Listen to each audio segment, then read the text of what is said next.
Conforme eu falei em algum vídeo anterior, a galera lá pelo grupo do Telegram aqui do canal começou a me pedir para que eu fizesse um vídeo contando um pouco da minha história e da minha evolução com relação ao meu equipamento, com relação à minha interface, enfim, com relação às coisas que eu tenho aqui hoje no meu home studio. Então eu fiquei meio relutante para falar sobre mim, porque eu não gosto muito de falar sobre mim, fica parecendo prepotente ou qualquer coisa do tipo, mas a galera insistiu, então eu achei que seria interessante contar um pouquinho da minha experiência nessa trajetória aí de 15 anos envolvido com gravação e com produção. No vídeo de hoje é sobre isso que a gente vai falar. Se você quiser saber um pouquinho da minha história, vem comigo que eu vou te contar.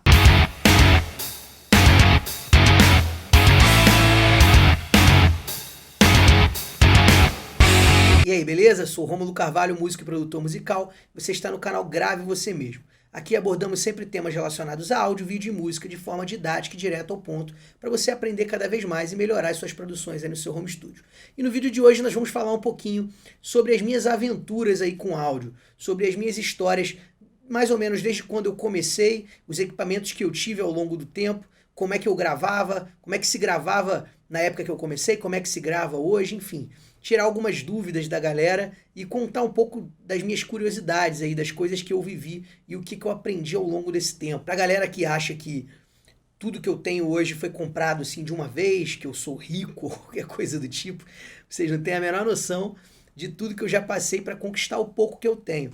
Mas é interessante que vocês saibam também e que vocês entendam como as coisas funcionavam antigamente para que talvez vocês deem um pouco mais de valor para o que se tem agora. Por que eu digo isso? Eu digo isso porque quando eu comecei a produzir, eu comecei produzindo, obviamente, a minha primeira banda, né? Isso aconteceu muito pelo fato de duas coisas. Primeiro, porque pagar um estúdio 15, 16 anos atrás era muito caro. Era muito caro. Haviam poucos estúdios aqui na minha região e os poucos que tinham cobravam uma fortuna para fazer uma gravação.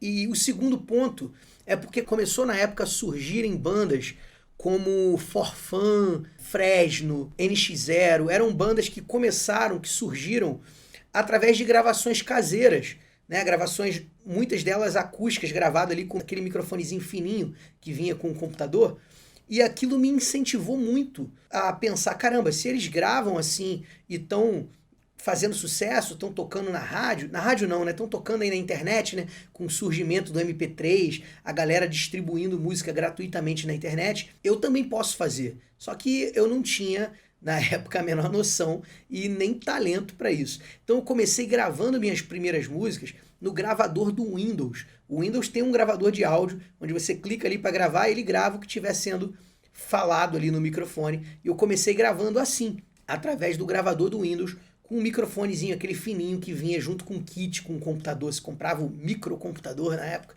Eu vou deixar as fotos aí para exemplificar. E aí eu botava o violão e ficava gravando. A partir dali eu fui percebendo que a qualidade era muito ruim e fui começando a tentar buscar informações. Só que existia um grande problema. Não existiam informações. Não existia YouTube, não existia a maioria dos sites de áudio que existem hoje. A única plataforma que eu me lembro que já existia era o Cifra Club. E no Cifra Club existia um fórum, que eu acho que existe até hoje, mas é pouco movimentado. E nesse fórum a galera contava um pouco das experiências que tinham com gravações. E existiam muito daquelas regras que hoje isso foi por terra, caiu por terra. As pessoas falavam algumas regras. O bumbo você tem que cortar em tanto. A voz você tem que cortar em X e tem que acrescentar Y. Só que isso não existe, porque cada caso é um caso, cada voz é uma voz, cada gravação é uma gravação. Então, as pessoas tinham até uma certa boa vontade de explicar, mas não sabiam explicar, nem tinham conhecimento para poder ensinar. Então, o que vocês têm hoje no YouTube, etc., é uma parada assim, que eu nem sonhava que um dia fosse existir e que um dia eu fosse ter um canal para falar sobre áudio. Mas continuando o assunto, logo eu comecei a me interessar por melhorar minhas produções e me veio na mente conectar a mesa de som que eu tinha na época que eu ensaiava com a minha banda. Era uma mesa de 4 canais da Ciclotron. Era uma mesa bem toscona, assim. Você já deve ter visto essa mesa em alguma igreja de fundo de quintal ou em algum equipamento de som que alguém próximo a você possa ter. É uma mesa bem simples mesmo. eu pensei em conectar a saída da mesa na entrada de áudio, né, do meu computador. E a partir daí começaram a surgir as minhas primeiras gravações, gravando da mesa para entrada de áudio no computador, utilizando um programa, se eu não me engano, o primeiro programa que eu usei foi o SoundForge. Depois usei um programa chamado Mixcraft por um tempo. Depois fui para o Nuendo 3 e usei o Nuendo 3 durante um bom tempo, até vir o Cubase 5. Com o passar do tempo, migrei para o Cubase 5. Depois tentei mexer em Pro Tools e, por fim, parei no Reaper agora, 15 anos depois.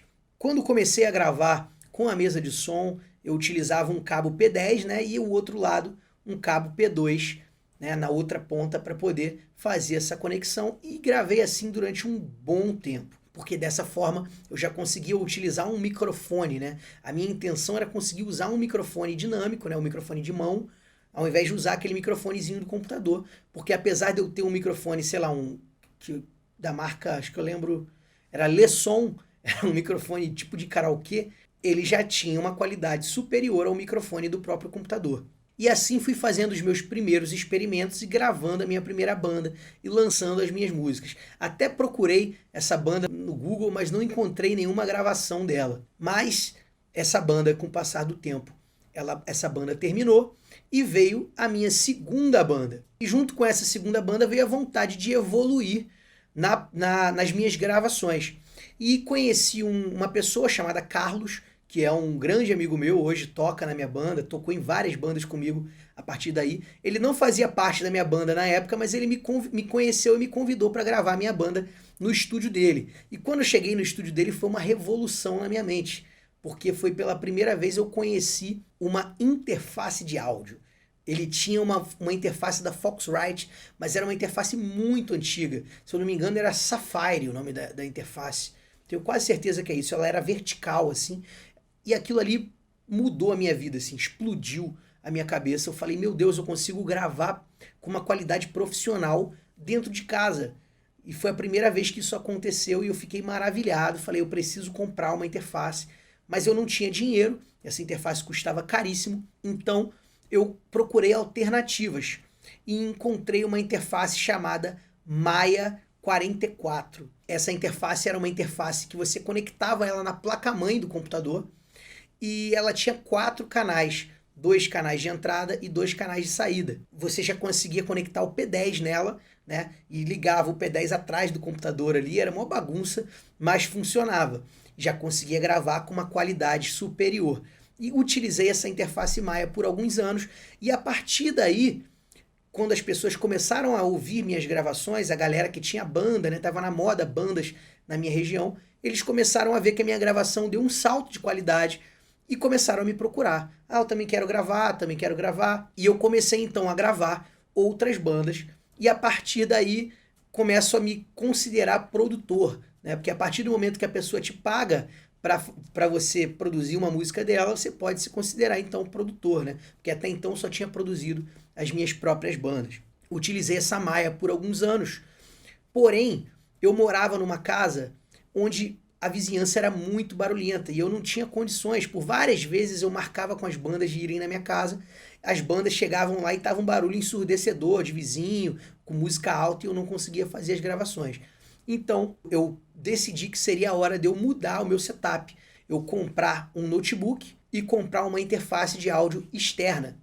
Então vendi o meu computador com essa interface Maya e comprei um notebook muito surrado e comprei uma interface da M-Audio, a M-Audio Fast Track. Foi a minha primeira interface externa que ficou comigo durante, sei lá, quase 10 anos de uso. Essa interface M-Audio, ela me dava a liberdade, junto com o notebook, de levar a minha estrutura para casa dos músicos das bandas que eu ia gravar, e eu tinha meio que essa vantagem. Eu era meio que um estúdio itinerante. Eu ia até a casa dos músicos e produzia com eles lá, sem precisar levar os músicos para minha casa. Primeiro porque eu morava numa cidade um pouco afastada de onde a maioria das bandas estavam, onde a cena de bandas estava se formando, e segundo porque na minha casa não teria condições de gravar por conta do barulho. Então, com essa interface, com esse notebook, eu comecei a rodar as casas das pessoas, gravando elas. Ia na casa do baterista da banda e programava a bateria no MIDI junto com o baterista. Ah, tem um bumbo aqui, tem uma caixa aqui. Levava às vezes 6, 8 horas programando uma bateria.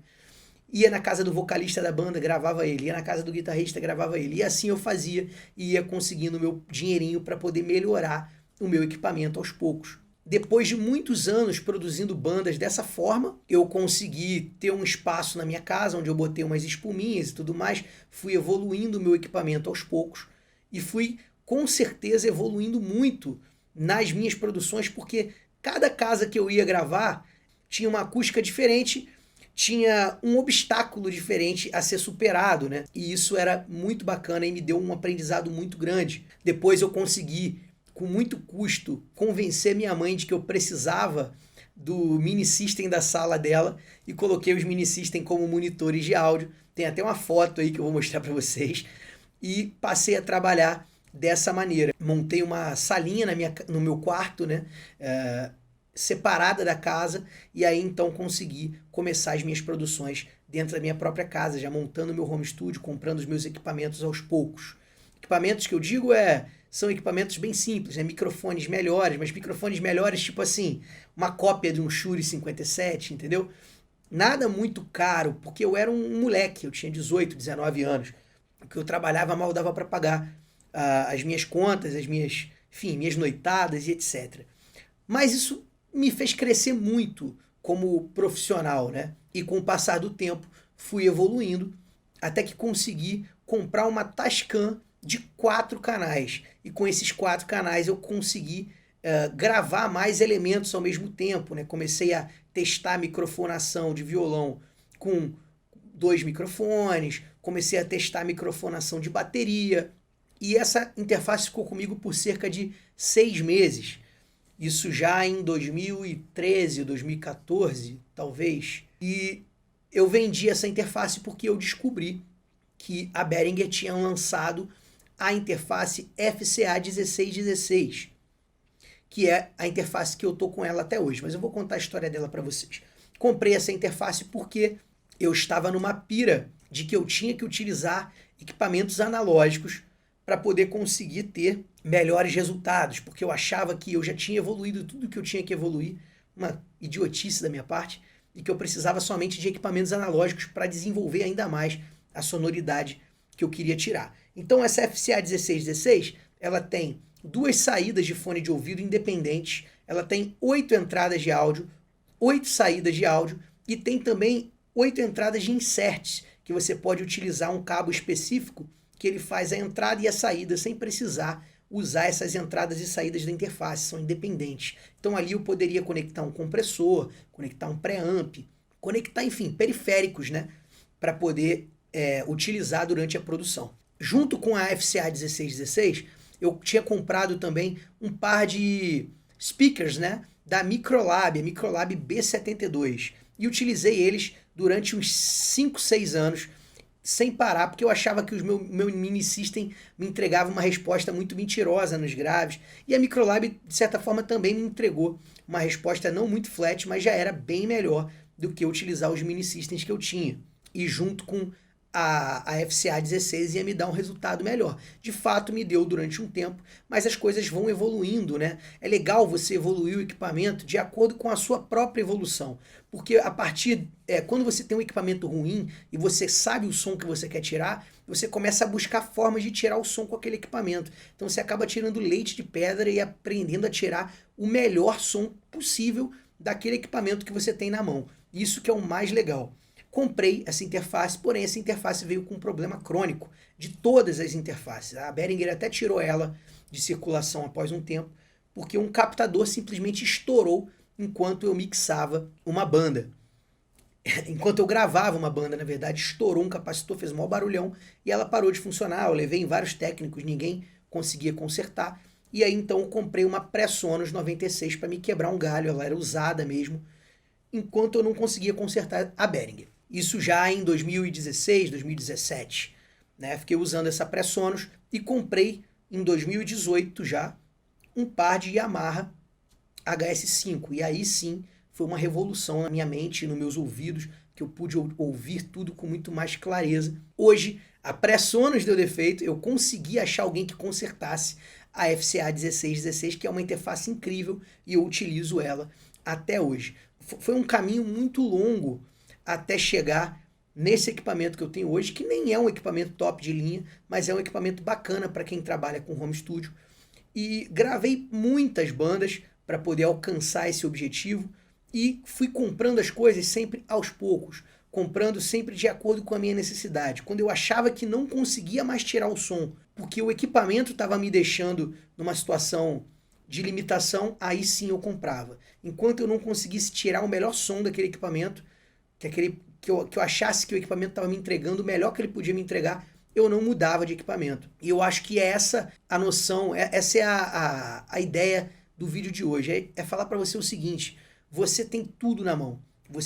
A interface mais barata que você puder comprar já é muito melhor do que o que eu tinha quando comecei. Se você clicar no YouTube e escrever Grave Você Mesmo, ou escrever canal do Paulo Anhaia, ou escrever Liciel Franco, ou escrever Karen Ávila, ou escrever Cris Gringo, você vai ter um mundo de informação ali disponível gratuitamente para você crescer e evoluir. O que talvez eu tenha demorado 10 anos para evoluir, você consegue evoluir em 1, 2 anos, porque na época eu não tinha a informação que vocês têm hoje. Então, o que eu digo é, invista menos em equipamento, invista mais em conhecimento. Invista o seu tempo em conhecimento. Você vai gastar muito menos tempo do que eu gastei para aprender, com certeza, porque a informação está aí na tua frente, e você vai poder utilizar seu equipamento da melhor forma possível. E aí sim, quando você achar que não depende mais de você, que é o equipamento que está te limitando de fato, aí sim você compra um equipamento mais caro. Vou deixar agora ao fim desse vídeo alguns trechinhos de algumas gravações que eu fiz ao longo desse tempo e vou deixar na legenda o ano que foi gravado e o equipamento que eu utilizei para gravar, para poder você ver o meu processo de evolução. Eu espero que você tenha gostado desse vídeo um pouquinho diferente e nos vemos no próximo vídeo. Valeu! Eu pensei que iria me apaixonar, sentir a atração, mas dava pra levar. Nunca pensei que eu poderia gostar tanto de você. Depois que fiquei com você não parei de pensar no seu beijo e no seu jeito de falar. Só sei que quero ao teu lado ficar. Mas o problema é te imaginar aqui ou em qualquer lugar, longe das histórias do destino e do real. Eu sei você não está aqui ou em qualquer lugar. Você se foi e eu não pude dizer.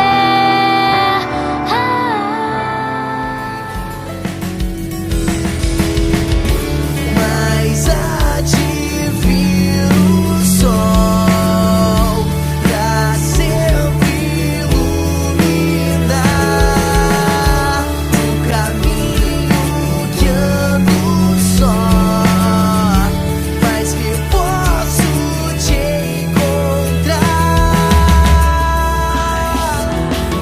Não vou deixar de estar por perto sem que essa chama não apagou.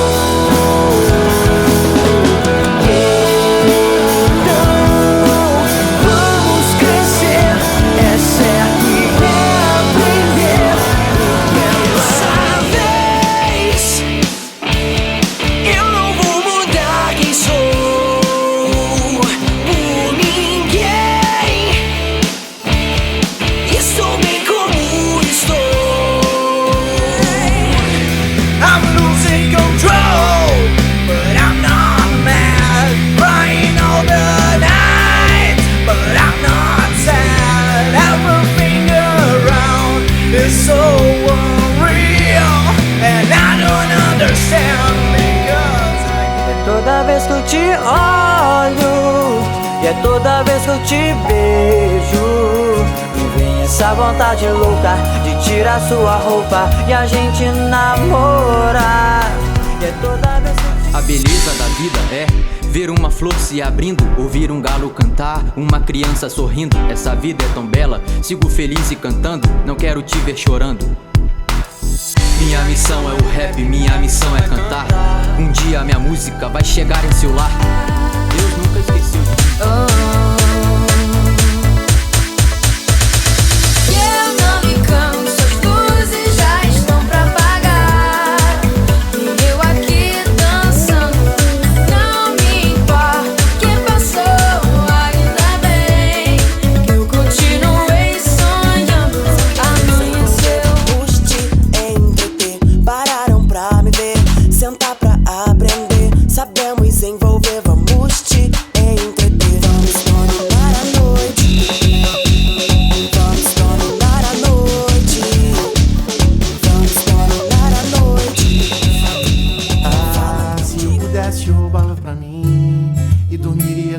dia assim, sentindo o seu beijo, o seu desejo. É que eu não sei se vou ficar. Tenho um voo, teu santo nome. Te damos olhos,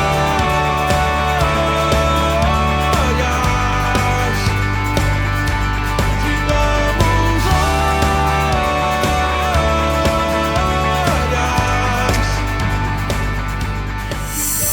Te ter aqui é muito mais que 1000 palavras, muito mais que 1000 refrões que eu possa te escrever. Acho que você pode me entender. Não vá fugir daqui. Se amanhã é quase hoje, eu tive um devaneio em que me vi feliz. Foi embora a ansiedade. Sou dona do meu tempo, irá curar a saudade, irá ficar. Também sei que a alegria nasce após a tristeza.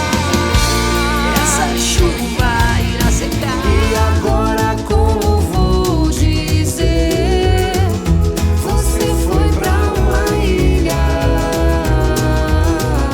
Eu fotografei você e caí numa armadilha.